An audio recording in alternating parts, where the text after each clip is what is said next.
자, 오늘은 러시아와 우크라이나 이 두 나라의 얽히고 설킨 관계를 그 뿌리부터 한번 파헤쳐 보겠습니다. 지금 벌어지고 있는 이 전쟁의 가장 깊은 곳을 들여다보면요. 아주 근본적인 질문 하나가 자리 잡고 있습니다. 바로 우크라이나라는 이름, 그 자체에서 시작되는 역사와 정체성에 대한 논쟁이죠. 자, 보시는 것처럼 완전히 다른 두 개의 이야기가 충돌하고 있는 거예요. 한쪽에서는 우크라이나를 러시아의 일부, 작은 러시아라고 보고요. 다른 한쪽에서는 아니다, 우리는 모스크바가 생기기도 훨씬 전부터 존재했던 독립적인 나라다라고 말하는 거죠. 도대체 이런 엄청난 시각 차이가 어디서부터 시작된 걸까요? 이 분열을 제대로 이해하려면 시간을 아주 멀리 거슬러 올라가야 합니다. 이야기의 맨 처음으로요.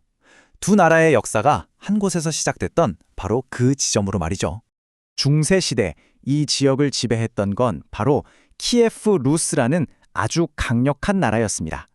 당시 유럽에서 가장 큰 영토를 자랑했고 그 심장부에는 눈부시게 번성했던 수도, 바로 지금의 키우가 있었죠.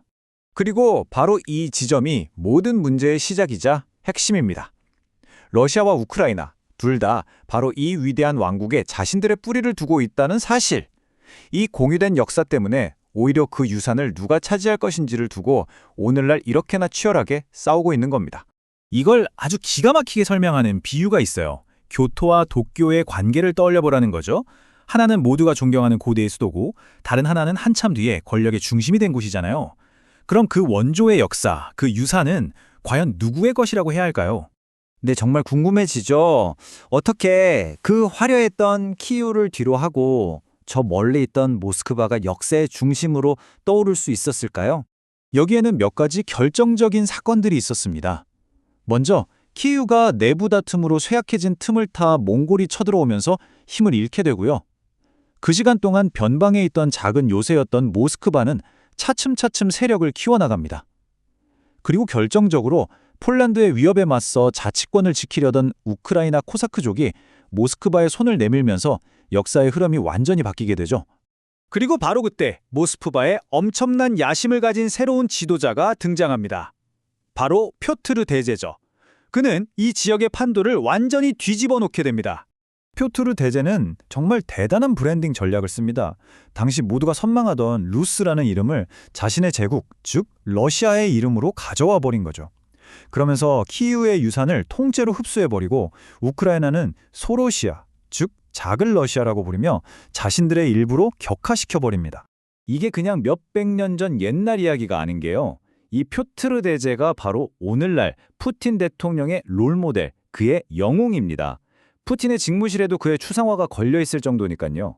강한 힘으로 제국을 확장했던 황제의 모습, 이게 바로 지금 러시아가 그리는 큰 그림과 맞닿아 있는 겁니다. 이렇게 힘의 균형이 완전히 기울어지면서 우크라이나에게는 그야말로 비극의 시대가 시작됩니다. 거대한 제국들 사이의 전쟁터, 피해 땅이 되어버린 거죠.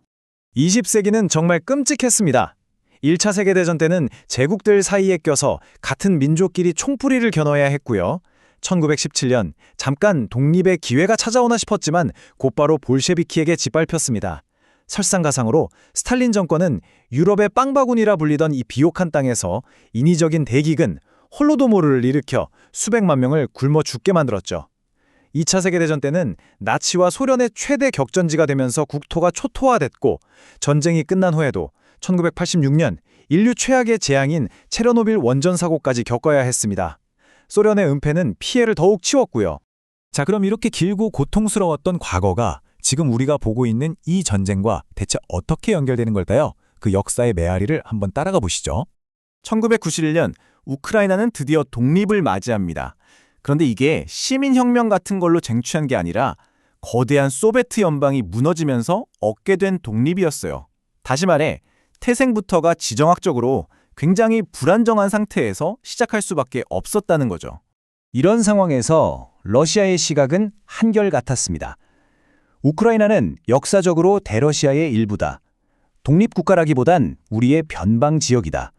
그리고 무엇보다 흑해로 나아가기 위해선 우크라이나를 반드시 통제해야 한다는 생각. 이건 수백 년간 변치 않은 러시아의 핵심 전략이었죠. 그러니까 이게 그냥 학자들끼리 하는 옛날 이야기 논쟁이 아니라는 겁니다. 이름이 뭐였는지, 누가 원주였는지, 이 모든 오래된 다툼이 바로 오늘날 군대를 움직이고 전쟁을 일으키는 실제적인 이유가 되고 있는 거죠. 역사는 절대 과거에만 머물지 않습니다. 지금 이 순간에도 살아 숨쉬면서 현재에 영향을 미치고 있죠. 과연 이 수백 년에 걸친 길고 긴 이야기는 어떤 결말을 맞이하게 될까요? 이 복잡하게 얽힌 역사를 이해하는 것, 그것이야말로 지금 벌어지는 일들을 제대로 바라보는 첫걸음이 될 겁니다.